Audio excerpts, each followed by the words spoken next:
Hello friends, कैसे हो आप। मुझे आशा है आप बहुत ही अच्छे होंगे। हम लोग सॉइल मैकेनिक्स पढ़ रहे हैं और हमने एओलियन सॉइल और एलुवियल सॉइल के अलावा जो है कुछ इंपॉर्टेंट सॉइल पढ़ रहे थे हम लोग। तो उसमें हमने दो सॉइल के बारे में पढ़ लिया था। आज हम उसके आगे और भी सारे कई सॉइल हैं उनको पढ़ेंगे, ठीक है। तो चलिए देखते हैं। अब देखते हैं मक सॉइल क्या होती है, ठीक है। एक सॉइल होती है मक सॉइल। तो ये क्या होती है? ये होती है फाइन ग्रेन इनऑर्गेनिक सॉइल और डार्क डिकम्पोज ऑर्गेनिक सॉइल। जो डार्क डिकम्पोज ऑर्गेनिक सॉइल है उसे पिट सॉइल कहते हैं, ठीक है ना, के मिश्रण से जो है बनती है। तो मक सॉइल है वो इनऑर्गेनिक सॉइल। देखिए मैंने कल बताया था कि ऑर्गेनिक और इनऑर्गेनिक। तो ये इनऑर्गेनिक सॉइल है, तो इसमें जो कार्बन की मात्रा है वो नहीं होगी, ठीक है। ये बिना कार्बन कंटेंट वाली सॉइल होगी। तो जो सैंड है और ये ग्रेवल है तो इनमें जो है कार्बन नहीं होता है, ठीक है। तो सैंड या ग्रेवल होगा और उसमें जो है डार्क डिकम्पोज्ड ऑर्गेनिक सॉइल होगी, ठीक है। डिकम्पोज मतलब कि जैसे कि कोई फल है या सब्जी है तो जब वो सड़ जाएगा तो वो सिंपल कंपाउंड में चेंज हो जाएगा। पहले वो कॉम्प्लेक्स कंपाउंड में रहेगा, फिर वो सिंपल कंपाउंड में चेंज हो जाएगा। तो वही जब सिंपल कंपाउंड में वो चेंज हो गया तो उसी प्रोसेस को बोलते हैं हम लोग डिकम्पोजिशन, ठीक है। हिंदी में बोलते हैं उसको अपघटन, ठीक है। तो उसका अपघटन हो जाता है। तो डार्क डिकम्पोज ऑर्गेनिक सॉइल, तो हमने देखा था जो पीट सॉइल है वो क्या है? ऑर्गेनिक सॉइल है। तो इन दोनों के मिश्रण से जो नया फॉर्म होगा सॉइल का उसे हम कहेंगे मक सॉइल, ठीक है। अब आते हैं क्यूमुलोज सॉइल पे, ठीक है। Cumulose soil. तो एक सॉइल होती है जिसको हम बोलते हैं क्यूमुलोज सॉइल। ये क्या होती है? ये पीट सॉइल और मक सॉइल के मिश्रण से बनती है, ठीक। देखिए यहाँ पे फाइन ग्रेन्ड इनऑर्गेनिक सॉइल है और पीट सॉइल के मिश्रण से बनी है। अब ये क्यूमुलोज सॉइल है, ये पीट सॉइल से बनेगी और मक सॉइल से बनेगी, समझ रहे हैं। तो इन दोनों के मिश्रण से जो सॉइल बनती है इसे हम कहते हैं क्यूमुलोज सॉइल। और ये भी जो है ऑर्गेनिक सॉइल है, ठीक। ऑर्गेनिक सॉइल मतलब कि जिसमें कार्बन की मात्रा हो, तो इसमें भी कार्बन की मात्रा होती है। अब आते हैं अगला सॉइल है ह्यूमस सॉइल। आप ज्योग्राफी में पढ़ेंगे तो वहां भी आपको ह्यूमस नाम सुनने को मिलेगा। तो वही है ह्यूमस सॉइल। पृथ्वी के सरफेस पर पेड़ पौधों के पत्तों के डिकम्पोजिशन से जो सॉइल बनती है उसे हम ह्यूमस सॉइल बोलते हैं, ठीक है। आपने देखा होगा बाग बगीचे में जाते होंगे तो या आपके घर के आसपास भी कहीं पेड़ हो गए तो जब वो पेड़ों के पत्ते नीचे गिर जाते हैं तो गिरने के बाद वो धीरे धीरे क्या होते हैं? सड़ जाते हैं, ठीक है। और सड़ के वही मिट्टी में मिल जाते हैं। तो वहां की जो मिट्टी होती है वे अलग प्रकार की होती है, ठीक है ना।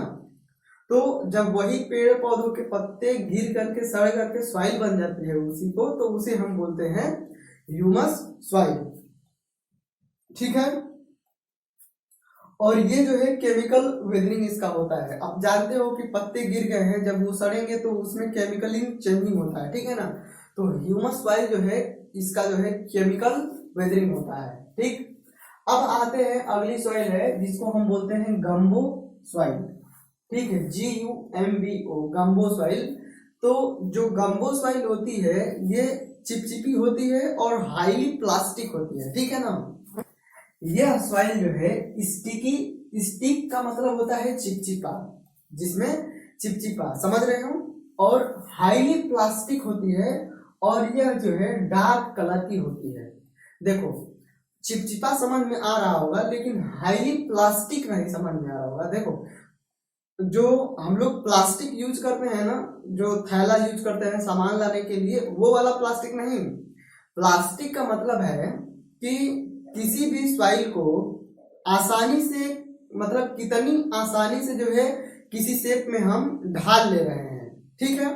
तो जैसे आपने देखा होगा जब आप खेतों में पानी देते होंगे तो जो सॉइल है, मिट्टी है, वो गीली हो जाती होगी। या जो भट्ठे पे ईंट बनाते हैं जिस मिट्टी से, तो उसमें पानी मिलाते हैं तो अब उसको जिस शेप में चाहे हम उस शेप में ढाल सकते हैं, ठीक है ना। जब मिट्टी गीली रहेगी तो उसको हम जिस शेप में चाहे उसको हम उस शेप में ढाल सकते हैं। जैसे कि गांव में जैसे कुम्हार जो चाक बना कुम्हार जो होता है वो बहुत सारा बर्तन बनाता है मिट्टी के, तो वो मिट्टी को जिस शेप में चाहता है उस शेप में जो है आसानी से अपने चाक पे जो है मोड़ देता है, ठीक है ना। तो प्लास्टिक का मतलब वही है कि हम कितनी आसानी से उसको जिस शेप में चाह रहे हैं उस शेप में जो है चेंज कर दे रहे हैं, ठीक है। तो जो सॉइल जितनी आसानी से हम जिस आकार में चाह रहे हैं उस आकार में हम चेंज कर देंगे उसको, वो उतनी प्लास्टिक होगी, ठीक। तो यहाँ पे हाईली प्लास्टिक का मतलब वही है कि ये जो सॉइल है हम अपने अनुसार जिस शेप में चाहेंगे उस शेप में उतनी आसानी से उसको हम परिवर्तित कर देंगे, ठीक है। तो गंबो सॉइल ये हो गई। अब आते हैं मार्ल सॉइल। क्या है? Morley soil. तो ये जो सॉइल है, मैंने बताया आपको कि जो समुद्र है, समुद्र में बहुत सारे जीव जंतु जानवर रहते हैं, उसमें पेड़ पौधे भी रहते हैं, ठीक है ना।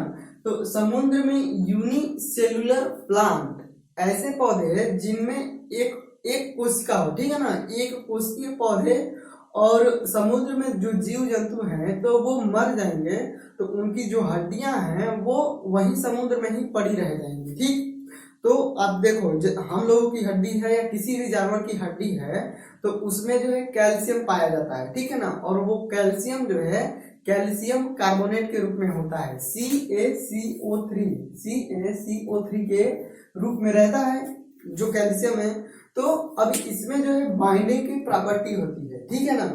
ये जो है बंधक का कार्य करता है। अब बंधक का मतलब जानते हो कि किसी चीज को जोड़ना, आपस में बांध के रखना। तो जो पेड़ पौधे हैं और जीव जंतु की जो हड्डियां हैं उसमें समुद्र में बहुत सारा मलबा जाता है, तो ये मलबा और ये हड्डियां आपस में, अब जानते हो कि नीचे तली पे ही बैठेंगी, तो जब वो तली पे बैठते हैं तो इसमें बाइंडिंग प्रॉपर्टी होने के कारण जो है जो सॉइल बनती है उसे हम मार्ल सॉइल बोलते हैं, ठीक है। एनिमल के बोन्स ईटीजीसी के डिकम्पोजिशन और एक्यूमुलेशन से जो सॉइल बनती है उसे हम मार्ल सॉइल कहते हैं। तो डिकम्पोजिशन का मतलब आप जान रहे हो कि कोई भी चीज सड़ जाएगी और जो लास्ट में बचेगा वही क्या हो गया, उसका वो अपघटन हो गया, ठीक है। और एक्यूमुलेशन का मतलब होता है संचित होना, ठीक है, एक जगह पे कहीं पे इकट्ठा होना, ठीक है। तो संचित होने से और डिकम्पोजिशन होने से जो है मार्ल सॉइल बनती है। अब आते हैं लेटेराइट सॉइल। इसको ध्यान में रखना क्योंकि ये एग्जाम में पूछा है। लेटेराइट सॉइल कैसे बनती है?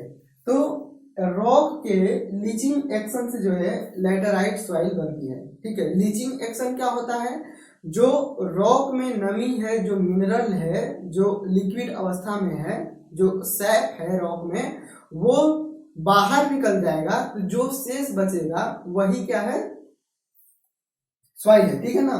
तो अब वो जो बचेगा उसी को हम बोलते हैं लेटेराइट सॉइल, ठीक। अब आते हैं बेंटोनाइट क्ले पे, ठीक है ना, बेंटो BENTONITE बेंटोनाइट क्ले। तो ये जो बनती है ये वोल्केनिक ऐश के डिकम्पोजिशन से जो है बनती है। तो वोल्केनिक मतलब होता है ज्वालामुखी और ऐश मतलब होता है राख। तो जो ज्वालामुखी की राख होती है उसके डिकम्पोजिशन से जो है बेंटोनाइट क्ले बनती है, ठीक है। ये जो है सॉफ्ट होती है और स्मूथ होती है। सॉफ्ट मतलब नरम होती है और स्मूथ होती है मतलब मुलायम होती है, ठीक है ना। इसमें मोंट मोरिलोनाइट की मात्रा जो है अधिक होती है। इसमें मोंट मोरिलोनाइट की मात्रा क्या होती है, अधिक होती है। आप लोग सोच रहे होंगे कि ये मोंट मोरिलोनाइट है, क्या है, कहाँ आ गए, ठीक है ना। तो ये मोंट मोरिलोनाइट जो है क्ले मिनरल का जो है जो सूक्ष्मतम, जो जैसे हम लोग नहीं कहते हैं कि अणु परमाणु और इसके बाद से एलिमेंट, इसके बाद से कंपाउंड, तो ठीक इसी तरह से ये जो है परमाणु से मिलके बना होता है, ठीक है ना। दो या दो से अधिक परमाणुओं से जो सब मिलके बना होता है, तो ये सबसे सूक्ष्मतम जो है यूनिट है क्ले का, ठीक है। इसके अलावा और भी हैं, केओलाइट, इलाइट, हेलोसाइट और भी सारे हैं, मैंने बताया आपको। तो इसको आप लोग उच्चारण करना ठीक से, तो ये उच्चारण सही करने आ जाएगा। इसमें मोंटमोरिलोनाइट की मात्रा जो है अधिक होती है। बेंटोनाइट क्ले में मोंटमोरिलोनाइट की मात्रा अधिक होती है। और हमने कल पढ़ा था कि मोंटमोरिलोनाइट में जो है क्या कौन सा बांड था, हाँ वांडरवाल बांड होता है, ठीक है। और वांडरवाल बांड होने के कारण ये जो बांड है, वांडरवाल फोर्स जो है इनके बीच में लगता है वो कमजोर होता है। और कमजोर होने के कारण उनकी दो शीट के बीच में वाटर आसानी से प्रवेश कर जाता है। तो इसमें जो है स्वेलिंग और श्रिंकेज करने की जो पावर है वो ज्यादा होती है। आप जब इसमें वाटर मिलाओगे तो ये फूल जाएगा और तुरंत धूप निकलेगी तो वाटर बाहर निकल जाएगा, तो ये तुरंत ये संकुचित हो जाएगा, है ना। तो इसके कारण इसमें जो है लुब्रिकेंट की प्रॉपर्टी आती है। अब लुब्रिकेंट क्या होता है, देखो लुब्रिकेंट को मैं हिंदी में नहीं जानता। लुब्रिकेंट ऐसे समझो कि जब आप जो है कुत्ते भौंक रहे हैं, जब आप सरिया को काटते हो, जो छड़ होती है उसको जब आप काटते हो तो उस पर आप पानी डालते हो, ठीक है। जब आप पानी डाल देते हो तो वो जल्दी जल्दी जो है जो आरी है वो जल्दी जल्दी चलने लगती है, ठीक। इसी तरह से आप साइकिल के चक्के में जो है तेल डालते हो, तो जब आप तेल डाल देते हो तो वो फ्री चलने लगती है, ठीक है।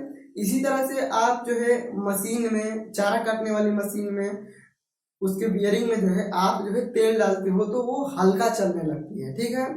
तो आप जो चीज इस्तेमाल कर रहे हो, तेल डाल रहे हो वहां पे, तो वो हल्का चल रहा है। हल्का किस लिए चल रहा है, क्योंकि तेल डालने की वजह से वहां पे जो फ्रिक्शन लग रहा था वो फ्रिक्शन क्या हो गया, वो कम हो गया, ठीक है ना। तो फ्रिक्शन को कम करने के लिए जो चीज हम इस्तेमाल करते हैं उसे हम बोलते हैं ल्यूब्रिकेंट, ठीक। तो ये जो बेंटोनाइट क्ले है ये लुब्रिकेंट का कार्य करती है।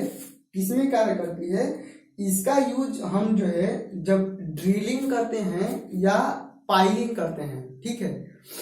ड्रिलिंग का मतलब है कि किसी चीज में छेद करना हो, जैसे कि यहाँ पे ड्रिल करना हो तो यहाँ पे क्या होगा, फ्रिक्शन होगा। जो यहाँ पे जो नीडल होगा इसमें जाएगी तो फ्रिक्शन होगा। तो यहाँ पे हम बेंटोनाइट क्ले डालेंगे तो वो जो है फ्रिक्शन को कम कर देगा और ये आसानी से अंदर धंस जाएगी, ठीक है ना।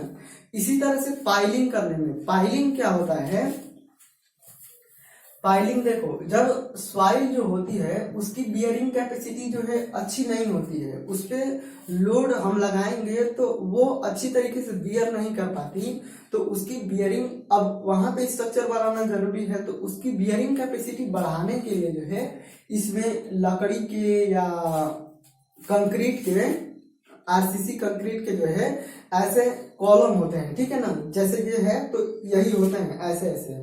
तो अब आप इसको क्या करते हो कि यहीं पे रख करके और ऊपर से हैमर से मारते हो तो ये जो है नीचे धंसता चला जाता है, ठीक है। तो अब सोचो ये जमीन में जब नीचे धंसेगा तो फ्रिक्शन होगा कि नहीं। जब ये जमीन में जब ये नीचे धंसेगा तो ये जो साइड वाली सॉइल है ये वाली और इधर वाली चारों तरफ की, जो चारों तरफ की ये सॉइल है ये फ्रिक्शन लगाएगी, ठीक है, घर्षण होगा। तो अब फ्रिक्शन होगा तो ये जल्दी जल्दी जो है नीचे नहीं धंसेगा। तो वहीं पे हम लोग बेंटोनाइट क्ले यूज करते हैं और जब ये धंसाते हैं तो फ्रिक्शन कम हो जाता है और ये आसानी से नीचे जमीन में धंस जाती है। तो बेंटोनाइट क्ले का यूज हम लुब्रिकेंट के रूप में करते हैं ड्रिलिंग के दौरान और पाइलिंग के दौरान। तो ये कुछ इंपॉर्टेंट सॉइल हो गई। इसके अलावा एक और सॉइल है, उसको हम बोलते हैं लोम सॉइल, ठीक है ना, LOAM। देखो यहाँ पे मैं ये L लिख रहा हूं, आप देख लेना ये L है, ठीक है ना।